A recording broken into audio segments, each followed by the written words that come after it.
Okay, first things first, um, we are going to be studying over the next couple of days a four-part unit titled Community and Me. And the whole idea behind this particular study is that serving the community brings joy. So before we get started, what you will need for this lesson will be a piece of paper or a notebook, a writing utensil, so a pen or a pencil, and then of course this video as a reference.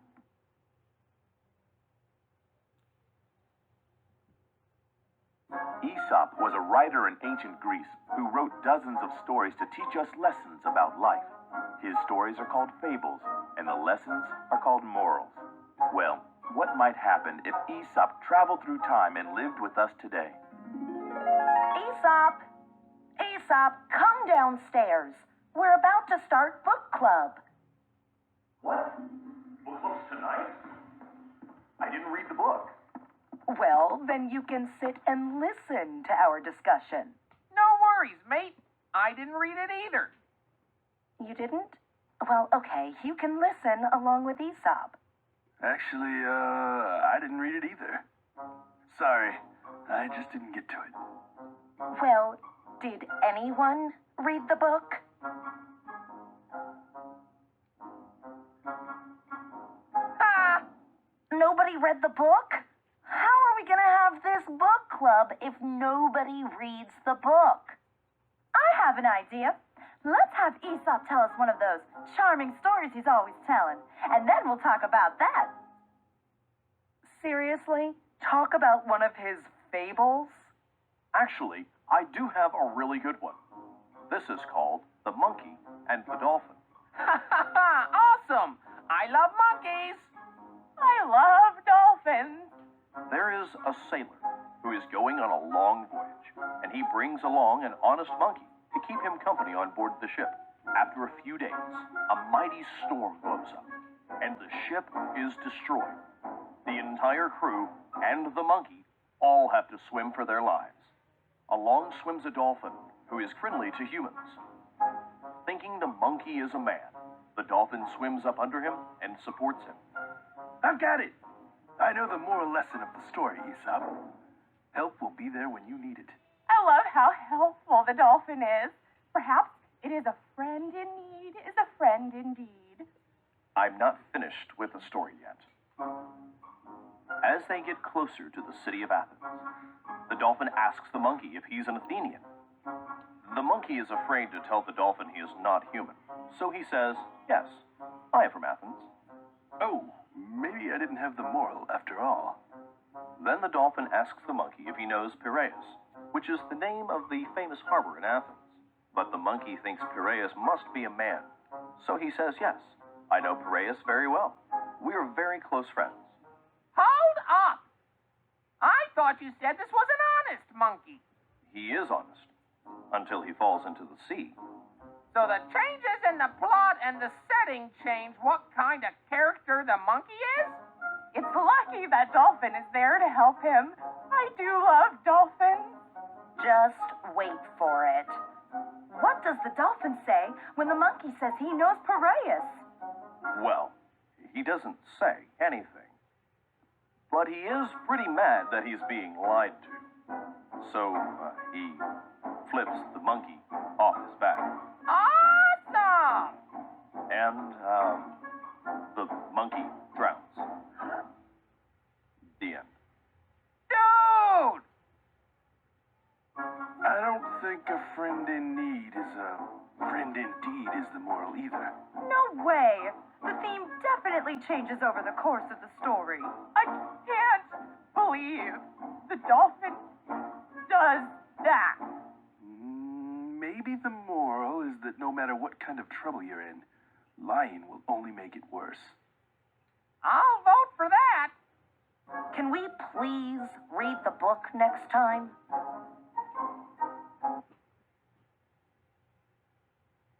Showing you guys what exactly theme is to help you remember.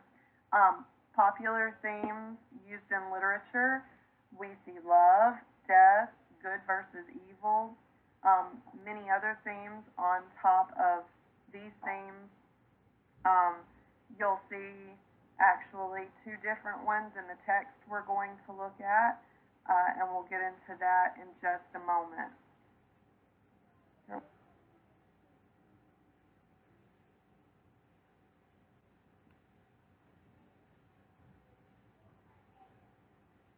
The Giving Tree by Shel Silverstein. Once there was a tree.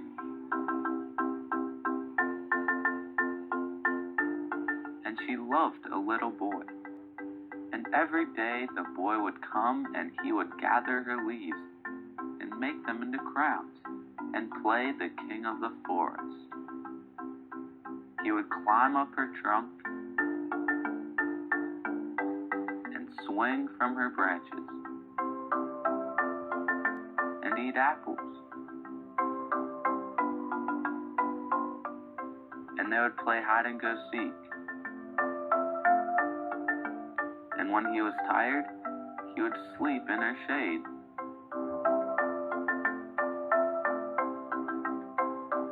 And the boy loved the tree very much, and the tree was happy. But time went by, and the boy grew older, and the tree was often alone.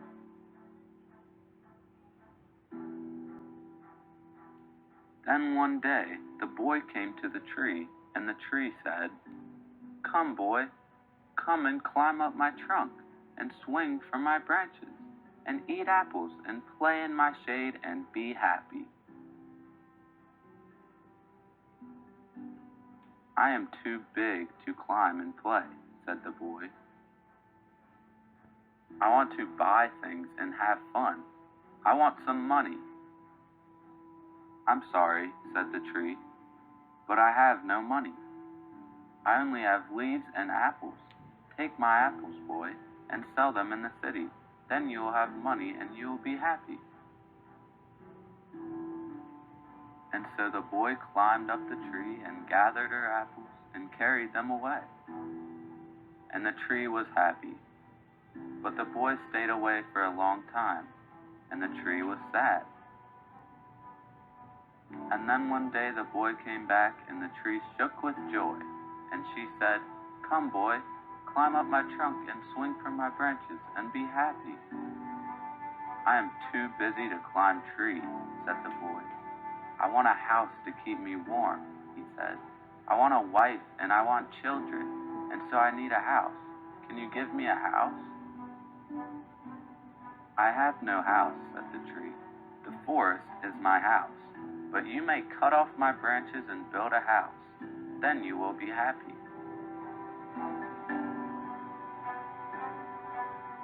And so the boy cut off her branches and carried them away to build his house. And the tree was happy. But the boy stayed away for a long time. And when he came back, the tree was so happy she could hardly speak. "Come, boy," she whispered. "Come and play." "I am too old and sad to play," said the boy. "I want a boat that will take me far away from you. Can you give me a boat?" "Cut down my trunk and make a boat," said the tree. "Then you can sail away and be happy." And so the boy cut down her trunk and made a boat and sailed away. And the tree was happy, but not really. And after a long time, the boy came back again. "I am sorry, boy," said the tree, "but I have nothing left to give you. My apples are gone. My teeth are too weak for apples," said the boy. "My branches are gone," said the tree. "You cannot swing on them." "I am too old to swing on branches," said the boy. "My trunk is gone," said the tree. "You cannot climb." "I am too tired to climb," said the boy. "I'm sorry," sighed the tree. "I wish that I could give you something, but I have nothing left. I am just an old stump. I am sorry." "I don't need very much now," said the boy. "Just a quiet place to sit and rest. I am very tired. Well, said the tree, straightening herself up as much as she could. Well, an old stump is good for sitting and resting. Come, boy, sit down. Sit and rest. And the boy did, and the tree was happy.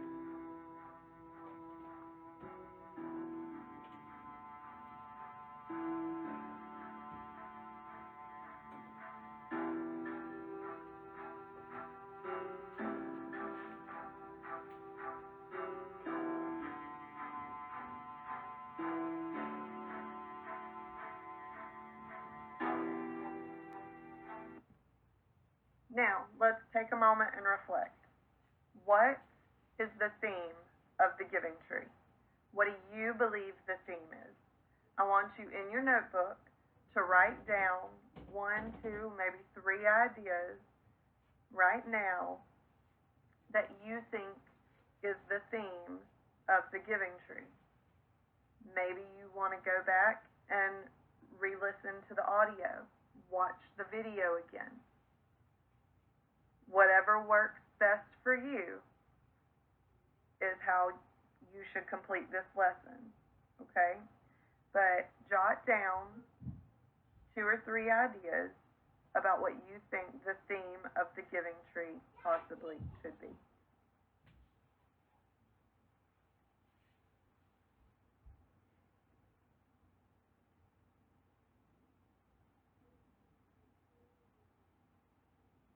Okay?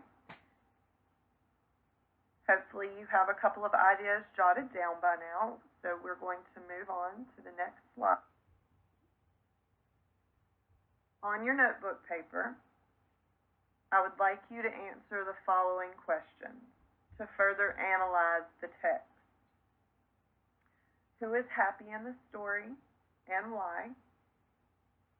How can the boy be described? What are the tree's characteristics? Why did the boy seem unhappy even though he was receiving gifts from the tree? And why doesn't the boy seem to consider the tree's feelings? Again, take a moment, pause the video. If you need to revisit the audio of the text, the Giving Tree, please do. But jot down the answers to the questions so that you can discuss them with your family later this evening.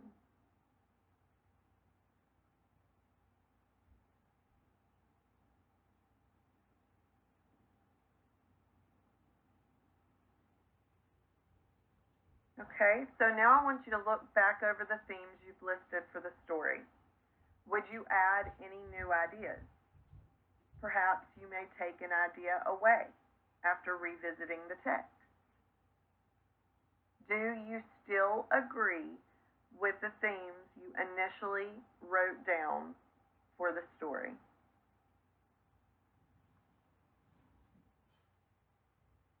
Hopefully you're saying yes, but we're going to discuss a few of the themes just in case there's some confusion. So the first and most important theme of the text, the Giving Tree, is love. You might think that with love as a theme, the Giving Tree would be a touchy-feely story full of kindness and generosity. And if that's what you believe, then you'd be half right. There's definitely a kindness and generosity to be found here, but it's pretty one-sided. Sure, in the beginning, the tree loves the boy, and the boy loves the tree. He even draws a heart with their initials on the tree stump. But things go kind of sideways from there, which might make you wonder, what is love? Can real love be one-sided? Is loving someone a choice, or does it just happen? If it is a choice, is it a good one? A question that I like to ask is, can there truly be unconditional love? Unconditional love means that it's love that comes without conditions. See, in the text, The boy loves the tree, and the tree loves the boy. But the tree loves the boy because he plays with her, he loves her, he takes from her, essentially. The boy loves the tree because she gives him things. She makes his life easier. So, there are conditions attached. But what I ask here is, can love exist in unconditional ways? Ponder on that idea. Something else to think about. Some may say the tree is foolish to keep loving the boy when he gives her nothing in return. Others may say the tree's love for the boy sustains her. She doesn't need anything from him in return.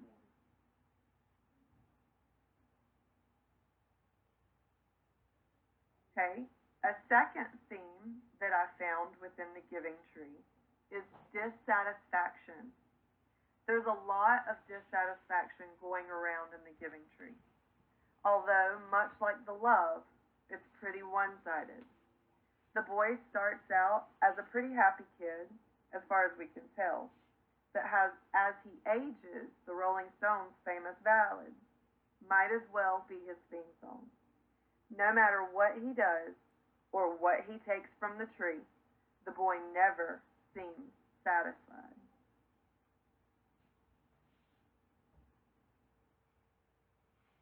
Something to think about.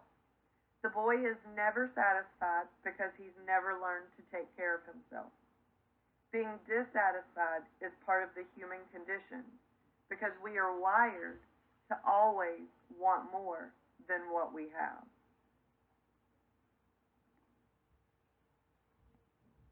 The third and final theme of the giving tree that I'm going to discuss in this video today is women and femininity. In the giving tree, the main character is, well, a tree. But Shel Silverstein decides to refer to the tree with feminine pronouns. She, her, hers.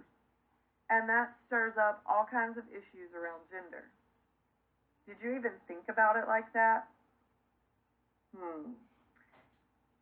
Let's see.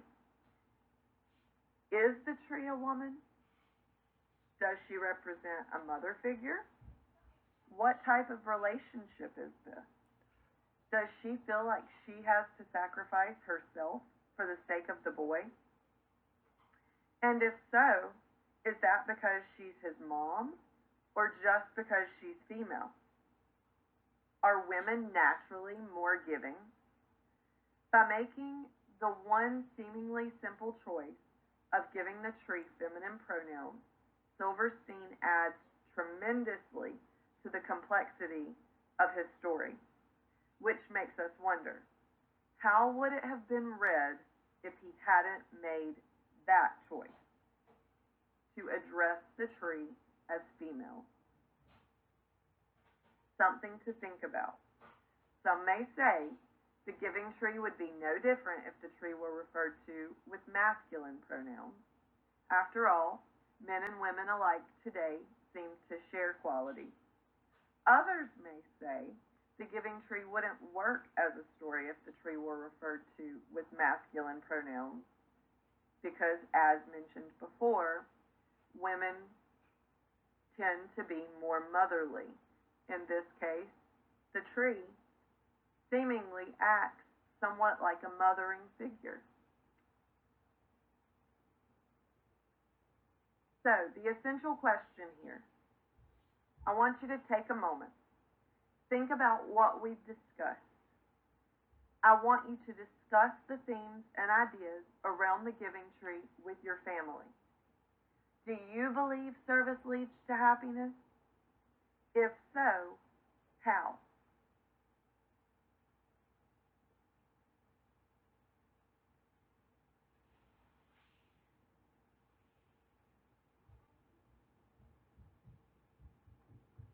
Now, this is your next assignment. I want you to go to https:// www.20 queens.com/articles/tween78/fact/about-leap-year/. Read the article and please take the quiz just to make sure you understand the text. Every day we will build on the ideas of community and how service leads to joy. I hope you've enjoyed today's lesson. Create yourself a wonderful day.